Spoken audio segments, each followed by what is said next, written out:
Here we are, we're topping up with Paul Daly, who's so kind to join us. Beautiful day here at RANDWICK. In the sun, yep. One of the best meetings of the year, and a beauty because they haven't advertised at all, and there'll be no one here. Yeah. They haven't done the right enough for advertising, I don't feel. It's a great meeting. It is a great meeting, and it is the opening meeting, really.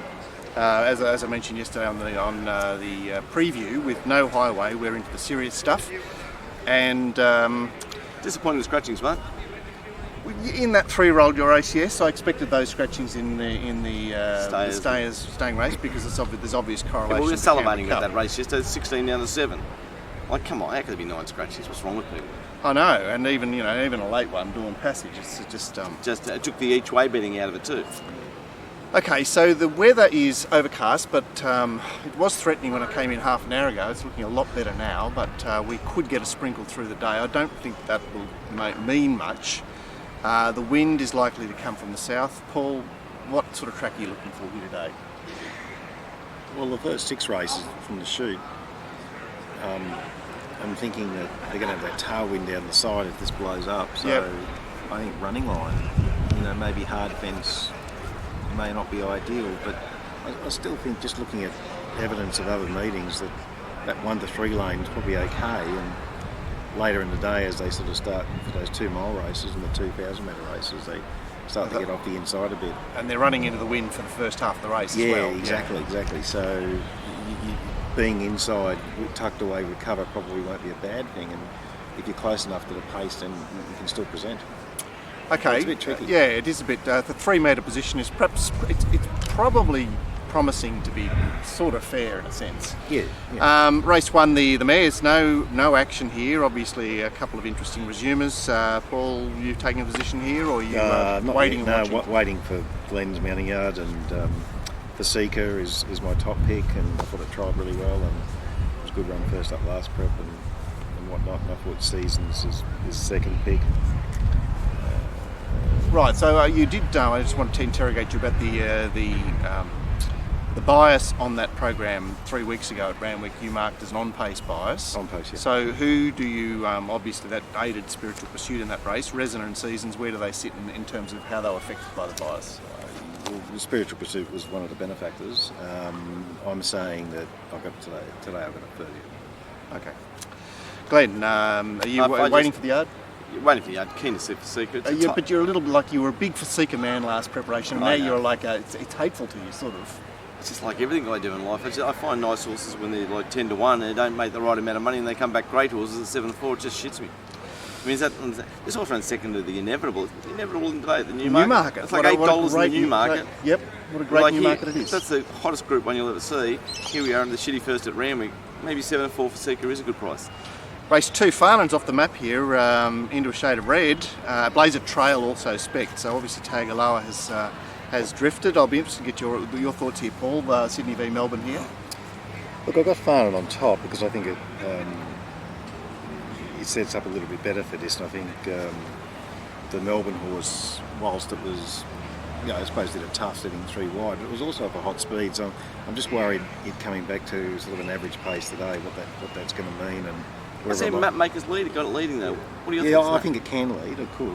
So if it leads, is the average slower place not okay for it? I don't know, that's the thing. I mean, it was a big SP the other day. You're remarking on the fact that it's a different sort of race, and what's it going to look like? I'm saying they're the only 2 hopes. Yeah. And I'm 25 to 1 guy at Quest, and I'm very keen to take it.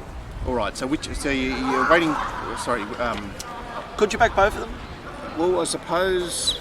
You might be able to. You might be able to, yeah. Ross Evans, welcome back. No, that's what Ross used to do. It's used to take 80, 90 and 2. No, well, I'm just saying if one's like, 7 to 4 to 5 to 4 and the other one then goes the other way. Yeah, that's right. Yeah, you might end up with... I thought Ross Evans just turned up when you said that. Of course, we're sitting just behind the building that he pretty much made his own. It was the high value room's most, certain longest now serving... It's a toilet. Yeah, now it's a toilet. And anyway, the police department. Yeah. You're 2 from 1. I'm kind of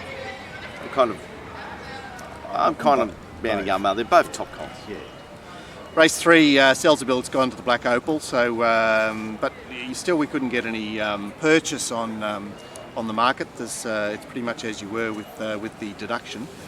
Paul, where do you stand here? I don't think I can bet here, Mark. It's the 4 hopes in the market out of the 4 chances. Mildred's a bit of a query at the distance, but it's a chance. And Didn't our favourite at Newcastle yesterday in the first come out of that Mildred form? yeah, it did, and yeah, my money's still at Newcastle. So 5 horse race at Newcastle. Glyn wins at 200 to 1. Oh, Glyn, you are honestly the best I've ever seen. That's yet again another old-fashioned thing, isn't it? Well, he wins all the time, 200 to 1. He doesn't win many, doesn't ride many winners. no. Well, the last one was Devil's Lair at Warwick Farm. It was 200 to 1. Yeah, there you go. He's a marvel. He's a marvel. All right, so you're waiting and watching Well, again. I got Dame Giselle favourite, but Obviously, Patton, we'll we'll know Yeah, more after exactly, race yeah. after I think two so, races. I think so. I'd say Dame Giselle 440 you bet, and at 350 you can't. Is that about correct, Paul? Yeah, I think that's right. You want about 7 to 2? But it's hard to sort of see the guts in the race, isn't it? I mean, you were tipping the 1,000 metre horse yesterday, Glenn. Yeah, which and I still think it's the one to get well, past. it's it's probably not. It's going to get into a good spot, isn't it? Supreme Idea. No. I'm Dame saying Giselle. Dame Giselle's good. Well, it's D-Day, but I mean, I'm just petrified of Snowden's. That their last 2-year-old winner was rulership. Okay, I'm petrified of everything. See you soon. Trialled really well, guys. It did. And obviously a watch runner on the day. It's people have been waiting for it. Race 4 is down to 7 runners from 16. Still a really good race. Cosmic Force into 390, Yardash into 440, and Villamai into 550. They're your firmers. Cosmic Force with the tieback operation, Paul. Yeah, I'm not too worried about that. I've got We did see a horse of Snowden's go into reverse last week with the tieback operation. That was at Kensington 2 weeks ago, Glenn. It was the old mate that went into reverse. Yeah. Can't remember something. Anyway. Yeah, this is look, for me, this race all hinges around the Yardash, and it played up in the trial, prior to the trial last time, and was really pushed right out. And I think that we've just got to forget about that. And if the real horse turns up, it'll be very hard. Yardash, 1100. I know what you're saying, yes. If it turns up, if the right horse turns up, and Glenn, obviously the mounting yard mile is going to be critical, but It beat Funstar. it's Yeah, got it's top got. horse. All It's right, a top no. horse. It's certainly a horse. And But it's I'm an awful saying trial. that there's Yeah. obviously several chances in the race, but it stands out to me if it's right. Yeah, I looked at this going, resuming off a Group 1 is pretty special. Cosmic Force is doing it and Yardash is doing it, and Cosmic Force has got that cloud hanging over it, so I guess Yardash is, is the... Yeah, the only one I'm potting in the race, and it's purely a price thing, is California Syndrome. Right. She's drawn Gate 1, which could be interesting for her as well. Pandemic, what'd you say about it, Paul? I've got it 5 to 1. So, Thereabouts. Really interesting clash in the Canterbury Stakes, but the firmer, the Bostonian, the fresher, the resumer, with no official trials. Glenn? Well, it looks a top horse, but I can't imagine it getting past the top 2. Yes, well, we were calling Alizé the soft one in the market. Where do you stand with that, Paul? I got a second pick, but I got a query on it. Alizé? Over the track. Yeah, second pick. Second pick. So who's your lay? Which one's your lay then? Well, I got Savatiano favourite. I think stands out. I just don't know whether it'll step again off that first up run, and I think it needs to justify that current Didn't price. it own Alizé that day when it beat by a length and a half? Yeah, I know, but I think it had a few things in its favour as well. I know it's trialled OK sense and all that sort of thing. I'm just saying 7 to 4 just doesn't appeal to me.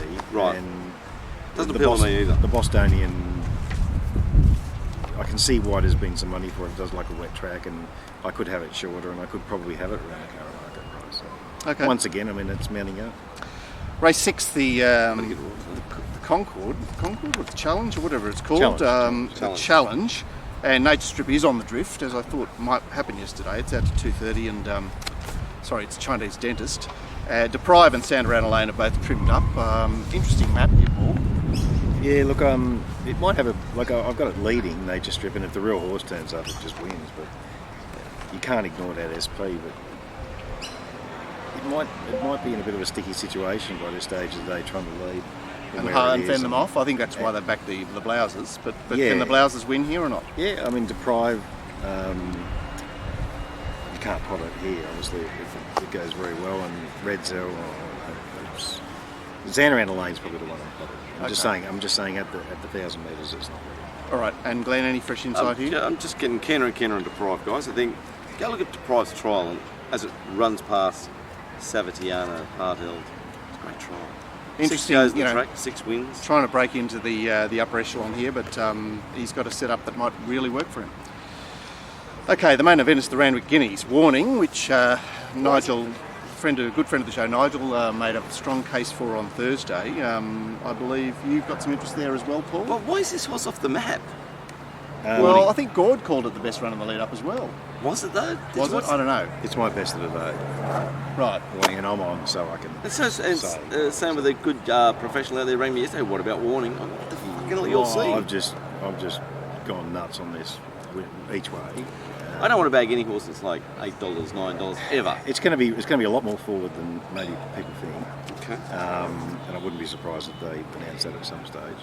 But Yeah, well, you're anticipating that anyway, aren't you? yeah, look, I'm taking a position. I'm being really aggressive because it was the run of the lead-ups for mine. Castelvecchio probably needs another run. Shadow Hero, I mean, it just brained it in the Derby and when it sat up on the speed warning on that wet track. And you know, I'm not saying that Shadow Hero hasn't got any credentials, but it's short. Brandenburg's definitely a chance in this race. Now, just go back to the Hobart Delta, Paul. What did you call the bias on the day? I'm saying it was on pace, and Well, the race was definitely on pace because it was a slightly on race, but yes, go on. and I'm not really saying anything about lanes.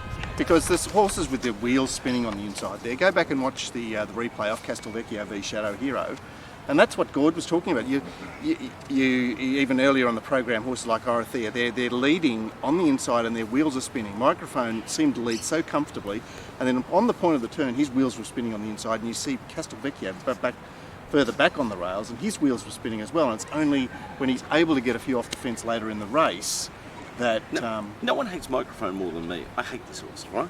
But last start it was 5-4. It's 10 starts, 5 wins. All its forms at Randwick. It gets OSL on a softish pace. Doesn't it just zip? And it's $7. great chance, and great insight there, Glenn. It's $7. It's just like I hate this horse. I'm having 400 on it. Exactly.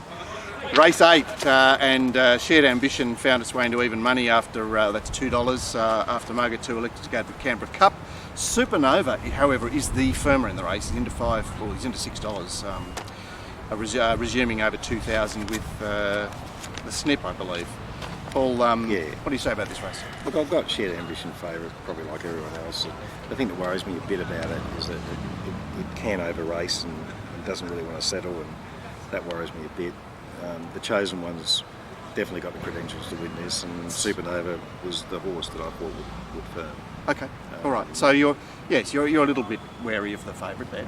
Yeah, a bit wary at that. Look, it might get out to backable odds. What is the backable price, Paul? $250 or $280? I reckon 7-4. Yeah, I thought the same thing. That's Hard to back it even. $275. Yeah.